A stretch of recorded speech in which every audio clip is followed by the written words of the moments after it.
एक लड़की थी जो हांगकांग में पैदा हुई थी, जिसकी माँ आयरिश थी, जिसे ठीक से हिंदी भी नहीं आती थी, जिसको बॉलीवुड में कोई जानता नहीं था, जिसके पास ना कोई फिल्मी बैकग्राउंड था, ना कोई गॉडफादर था, ना कोई इंडस्ट्री कनेक्शन था।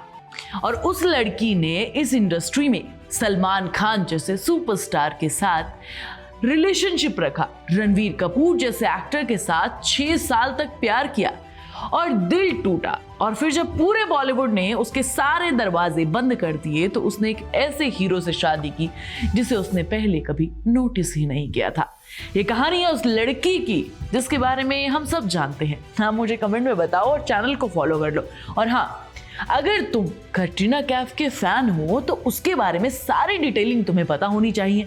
तो वो कौन बताएगा? सुहान, चैनल को सब्सक्राइब करो, वीडियो को लाइक और शेयर करो और सब्सक्राइब का बटन फटाफट से दबा दो। तो लड़की का नाम है कैटरीना कैफ, जैसा मैंने बताया। और ये कहानी सिर्फ लव स्टोरी की नहीं है यार, ये एक ऐसी औरत की कहानी है जिसे बॉलीवुड ने हर बार यूज किया। एक ने करियर दिया, एक ने कमिटमेंट दिया और दूसरा 6 साल के लिए साथ रहा, फिर छोड़ दिया, और तीसरे ने शादी से 1 दिन पहले प्रपोज किया। जी हाँ, 1 दिन पहले। तो वही कहानी आज मैं तुम्हें बताने वाली हूँ। अगर तुम किसी फिल्म स्टार के फैन हो तो पर्दे से अलग वाली उसकी असली कहानी भी तो जाननी होगी ना। तो वो कहाँ मिलेगी? यहाँ मिलेगी। तो शुरुआत होती है 2003 से। कैटरीना कैफ लंदन से मुंबई आई, हिंदी बोलने में स्ट्रगल कर रही थी। हिंदी फिल्म इंडस्ट्री के बारे में कुछ नहीं पता था। एक ब्रिटिश इंडियन मॉडल जो बॉलीवुड में अपना रास्ता ढूंढ रही थी। और तभी सलमान खान आए।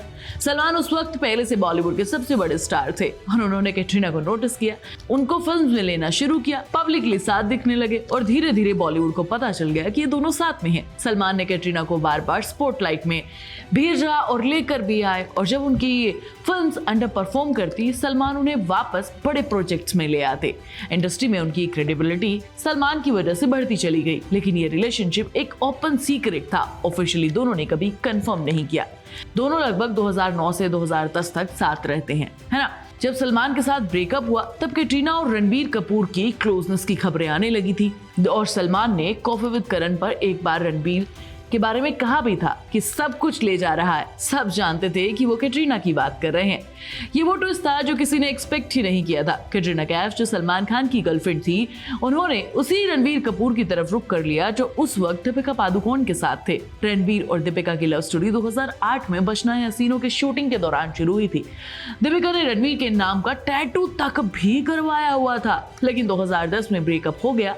दीपिका ने रणबीर पर चीटिंग के आरोप लगाए और उस चीटिंग के पीछे एक बड़ा हाथ कैटरीना कैफ का था। ये बॉलीवुड का सबसे बड़ा लव ट्रायंगल था।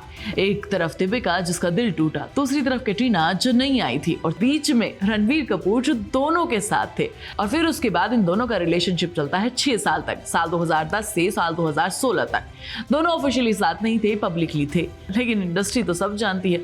दोनों ने एक साथ घर शेयर किया, जगह जासूस साथ में बनाई, ट्रैवल किए, इवेंट्स पर साथ दिखे। लेकिन रणवीर की फैमिली ऋषि कपूर और नीतू सिंह यानी कैटरीना कैफ को पूरी तरीके से एक्सेप्ट नहीं किया था। रिपोर्ट्स आती रही कि फैमिली को ये रिश्ता पसंद नहीं है। और फिर 2016 में एक रात खबर आई, रणबीर और आलिया भट्ट की क्लोजनेस शुरू हो गई ऐ दिल है मुश्किल की शूटिंग के दौरान। और कैटरीना कैफ को पता चलता है 6 साल सलमान को छोड़ा था उसके लिए, और रणबीर ने छोड़ दिया किसी और के लिए।